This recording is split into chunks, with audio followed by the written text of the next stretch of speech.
ඉතින් එතනදී මාර දෙයක් වුණා. ඒක තමා කවුරුත් පිළිගත්තේ නෑ මට අවුරුදු 20යි කියන එක. ඒගොල්ලෝ ඔක්කොමල්ලා හිතුවේ මට අවුරුදු 27ක් 26ක් වගේ කියලා.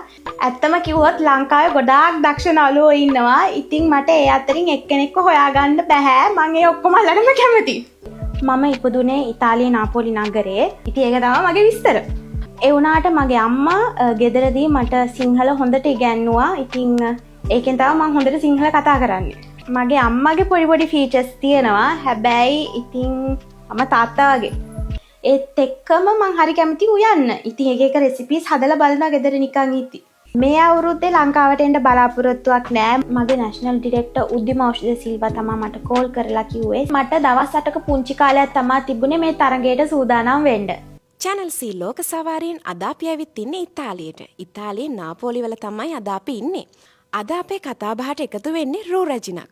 රූ රජිනක් වුණාට එයාට තාම අවුරුදු 20යි.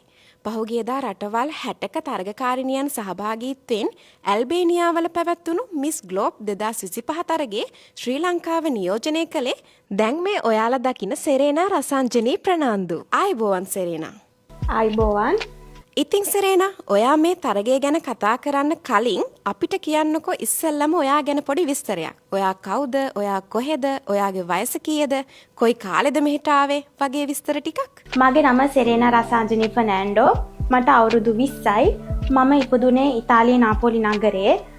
මම දැන් ඇවිල්ලා යුනිවර්සිටි ස්ටුඩන්ට් කෙනෙක්. බිස්නස් ඉකොනොමික්ස් ඉගෙන ගන්නේ නාපෝලි ෆෙඩරිකෝ සෙකොන්ඩෝ කියන යුනිවර්සිටි එකේ. ඉතින් ඒක තමයි මගේ විස්තර.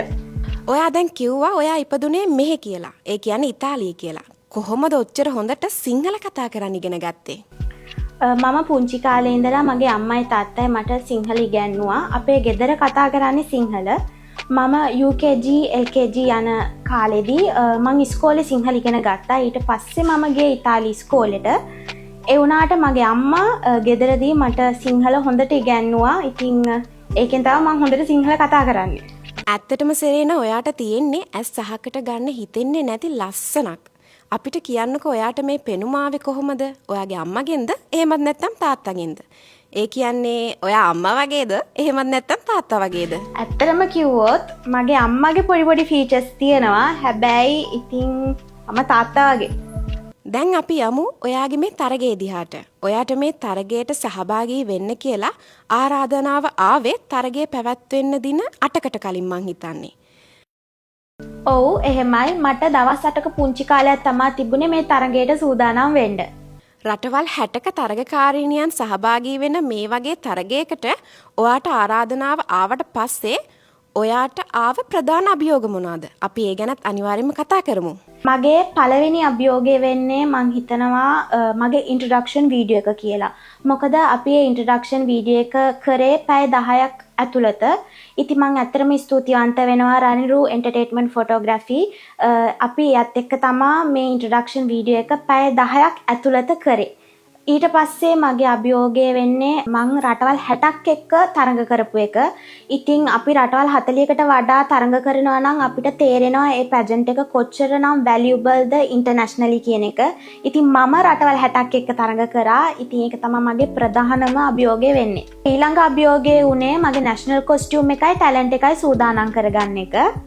ඔයාට හොඳටම ඉඩ ප්‍රස්තාව තිබුණා අවශ්‍ය නම් මේ තරගයට ලැබුණු ආරාධනාව ප්‍රතික්ෂේප කරන්න. මොකද ඔයාට ලෑස්ති වෙන්න තිබ්බේ දින 8ක වගේ පුංචි කාලයක් සෙරේනා. ඉතින් එහෙම පුළුවන්කම තියෙද්දිත් ඇයි ඔයා මේ ආරාධනාව බාරගත්තේ? මට මේ ආරාධනාව ආවේ ඔක්තෝබර් 18 මගේ නැෂනල් ඩිරෙක්ටර් උද්දිම ඖෂධ සිල්වා තමයි මට කෝල් කරලා කිව්වේ සෙරේනා අපි ආව තෝරගෙන තියෙන්නේ ඔයාද මිස් ග්ලෝබ් 2025 එකට තරඟ කරන්න යනවාද කියන එක තමයි මගේ ඩිරෙක්ටර් ඇහැව්වේ. මගේ ඩිරෙක්ටර් මට කතා කරලා මේ ගැන අහන්න ප්‍රධාන හේතුව තමයි මම මේ අවුරුද්දේ mister missus miss Sri Lanka Europe for international organisation එකේ පාටිසිපන්ට් කරපු පාටිසිපන්ට් කෙනෙක්.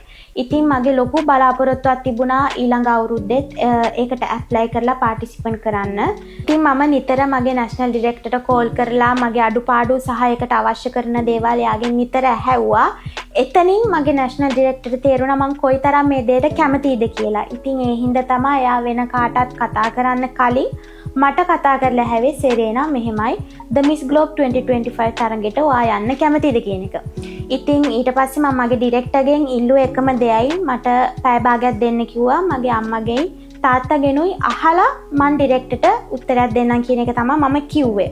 ඊට පස්සේ අපි සෑහෙන වෙලා මේ ගැන කතා කරා. මම එකෙන් හරි වැරද්ද බලලා මං හිතුණා මං මේ තරඟේ බාර ගන්නවා කියලා. සෙරේනා, එතකොට කියන්නකෝ ඔයා මේ තරගයට සහභාගී වුණේ ලංකාවේ ඉඳන්ද? නැහැ. මම ලංකාවට ගිහිල්ලා නෙමෙයි සහභාගී වුණේ. මම ඩිරෙක්ට් ඉටලි වල ඉඳලා ඇල්බේනියා වලට තමයි ගියේ. මොකද Mr. Mrs. Miss Sri Lanka Europe for International Organization එකේ අපේ ඩිරෙක්ටර් කරන්නේ ලංකාවට යන්න බැරි තරුණ තරුණියන්ට ඩිරෙක්ට් යුරෝප් වල ඉඳලා ඒ පැජන්ට් එකට අයිති රටට යන්න පුළුවන් විදිහට තමයි එයා පැජන්ට් එක කරන්නේ. ඉතින් ඒත් එක්කම මම කියන්න ඕන මේ අවුරුද්දේ නොවැම්බර්, ඒ කියන්නේ මේ මාසේ Mr. Mrs. Miss Sri Lanka Europe for International Organization එකෙන් ඇප්ලිකේෂන්ස් රිලීස් කරනවා. ඉතින් මම ආරාධනා කරනවා මේ පැජන්ට් වලට කැමති තරුණ තරුණියන්ට පාටිසිපේට් කරන්න එන්න කියලා. සෙරේනා, ඔයාට තරග කරන්න හිටපු හැමෝම ඔයාගේ වයසද? නැහැ. හැමෝම මගේ වයස නෙමේ. මට වඩා දෙන්නෙක් බාලයි. අනිත් ඔක්කොමල්ලා මට වඩා වැඩිමල්. ඉතින් එතනදී මාර දෙයක් වුණා. ඒක තමා කවුරුත් පිළිගත්තේ නෑ මට අවුරුදු 20යි කියන එක. ඒගොල්ලෝ ඔක්කොමල්ලා හිතුවේ මට අවුරුදු 27ක් 26ක් වගේ කියලා. ඉතින් ඒගොල්ලෝ එහෙම හිතුවේ මං කතා බහ කරන විදිහටයි ඒගොල්ලොත් එක්ක හිටපු විදිහටයි ඒගොල්ලෝ පිළිගත්තේ නෑ මට අවුරුදු 20යි කියලා. ඉතින් අපි අනිවාර්යයෙන්ම කතා කරමු මේ තරගයේ අත්දැකීම කොහොමද කියලා. අපිට ඒක වෙන කොහෙන්වත් ගන්න බැරි එක්ස්පීරියන්ස් එකක්. එතකොට මේ පැජන්ට් එක ASCII අපි ගොඩාක් ස්ට්‍රෙස් වෙන අවස්ථාවල් එනවා. එතකොට ඇඬෙන්න තරමටම ස්ට්‍රෙස් වෙන අවස්ථාවල් තියෙනවා. හැබැයි මේක ඒ අවස්ථාවම තමයි අපිව ශක්තිමත් කරන්නේ. ඉතින් මං හිතනවා අපිට එතනින් මාර විදියට හිත ධෛර්යමත් කරගන්න අවස්ථාවක් ලැබෙනවා කියන එක. ඒත් එක්කම ලස්සනම එක්ස්පීරියන්ස් එක තමයි අපි කන්ටෙස්ටන්ට්ස්ලා වගේ නෙමෙයි අපිව දකින්නේ. අපි දකින්නේ සිස්ටර්ස්ලා හැටියට, සහෝදරයෝ හැටියට. ඉතින් ඒක තමයි තියෙන ලස්සනම එක්ස්පීරියන්ස් එක මේ පැජන්ට් එකේ. ඒ තරගයට සහභාගී වුණ එක ගැන අද ආපහු හැරිලා බලද්දි ඔයාට මොකද හිතෙන්නේ? මං ආපහු හැරිලා බලද්දී මං හරිම සතුටු වෙනවා. මොකද මං ඒ බාරගත්ත අභියෝගේ මං හිතනවා ඒක මට පුළුවන් උපරිමම මං කරා කියන එක. ඒත් එක්කම තමා මං හරි ආඩම්බර වෙනවා. මොකද මට හම්බුණ අවස්ථාව ලංකාව නියෝජනය කරන්න රටවල් 60ක් එක්ක. සෙරේනා, ඔයා වගේ ලස්සන ආකර්ශනීය තරුණියන් තමයි අද අපේ ලංකාවේ සිනමාවට අඩු. ඉතින් කවදා හරි ලංකාවේ සිනමාවේ ආරාධනාවක් ආවොත් ඔයා බාර ගන්නවද? මම මෙහෙ ස්ටඩි කරන හින්දා මට ස්ටඩීස් එක පොඩ්ඩක් අමාරුයි ලංකාවේ ගොඩාක් කල් ඇවිත් ඉන්න. හැබැයි ඉතින් යම්කිසි දවසක මම ලංකාවට ඇවිල්ලා මට ආරාධනාවක් ආවොත් මම ඒ ගැන හිතලා බලනවා.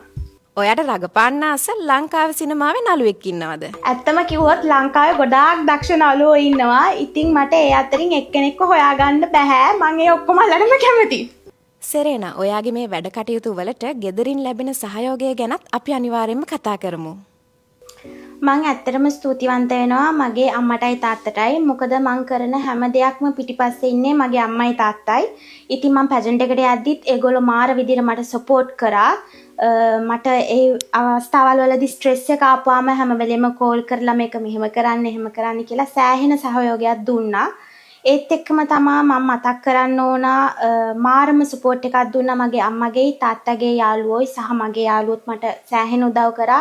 අපේ රිලේටිව්ස්ලා ගොඩක් මට උදව් කරා. මට ළඟින්ම උදව් කරපු තවත් කට්ටියක් ඉන්නවා.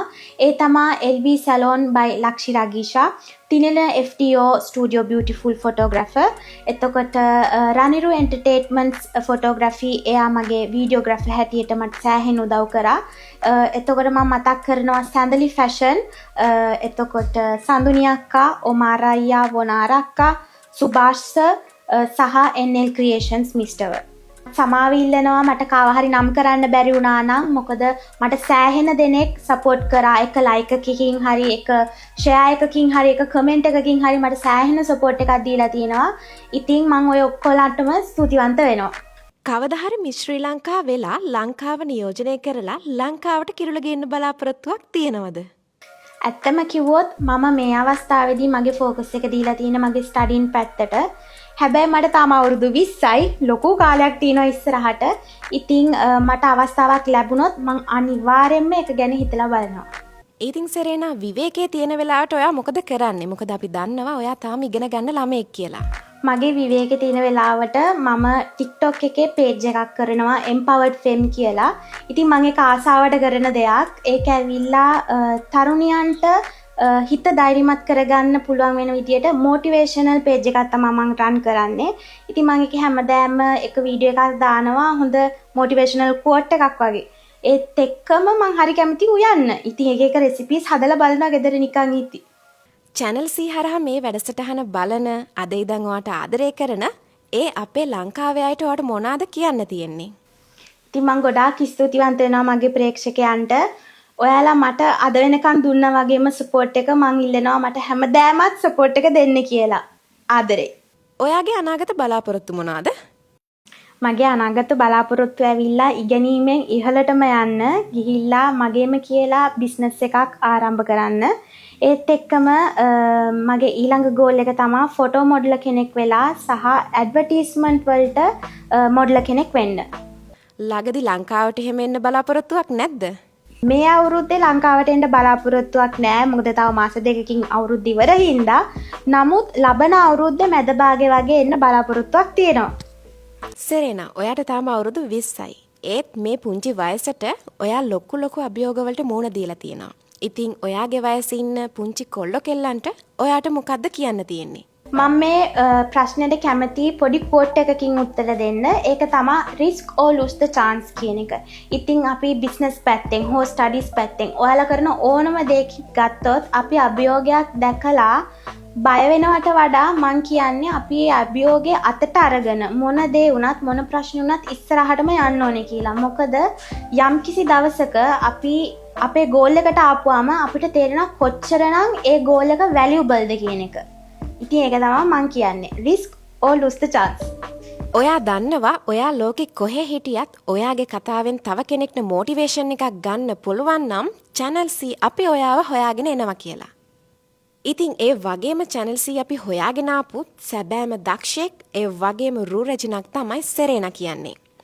ඉතින් සෙරේනා අවසාන වශයෙන් කියන්නකෝ ඔයාට මේ Channel C අපෙන් ලැබුණු අවස්ථාව ගැන. ඉතින් මගේ එක්ස්පීරියන්ස් එක සහ මගේ මොටිවේෂන් එක අනිත් අයත් එක්ක බෙදා ගන්න මේක ලොකුම අවස්ථාවක්. ඉතින් මම ඇත්තෙන්ම ස්තුතිවන්ත වෙනවා Channel C එකට මට මේ ලබා දුන්න අවස්ථාවට. ගොඩාක් ස්තුතියි.